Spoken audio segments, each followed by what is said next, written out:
我哋第一集生命拯救生命，第二集就係救人未必需要賠埋自己條命，兩集夾埋先至係叫做完整嘅。幾乎拍完成部戲，我覺得其實我呢部係一個即係除咗一個好大型嘅動作片之外咧，同埋好少嚟講拆彈，因為拆彈係0.幾秒就決定咗所有人嘅一生。咪見到好多唔同嘅工具啊，一啲或者佢嘅車啊，同埋制服都係對我嚟講都係好新。無論我哋而家嘅制服，佢哋都會跟住年代咁不同咁改變。嗰個防爆衣咧，亦都係兩代咁即係因為40幾個 kilo， 辛苦嘅。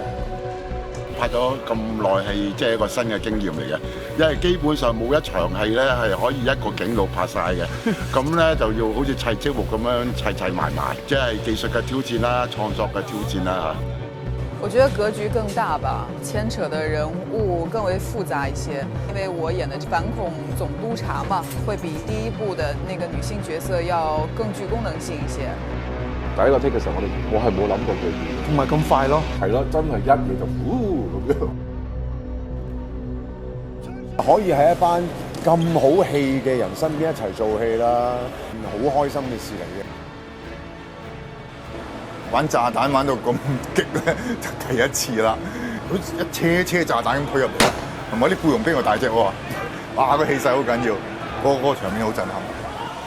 呢個電影喂咁多粒星啊，同埋嗰啲爆破場面，我接到劇本嘅時候都嚇一跳嚇，咁都得爆就爆得好多啦，同埋佢比第一集個內容係豐富好多嘅，咁同埋加插咗有啲槍戰嘅戲，係多咗好多動作嘅場面喺度。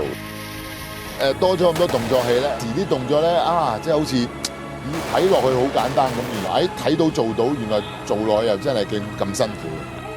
幾中意佢嗰啲鬧市追逐嗰啲嘅氣氛咯，中意喺旺角橋上高追嗰場戲，我幾中意咯。受傷之後，成日身邊大家即係成日都讚我，成日都鼓勵我，好多人哎呀你好 fit 啊，唔 fit 真係俾人笑。咁所以咧呢種感覺係好好嘅，即係有身邊嘅人鼓勵同鞭策，一定會達到自己嘅夢想。拆彈一咧就得一個拆彈，咁啊拆彈二有兩個。佢問我哋第三集有冇三個，我四個，四個。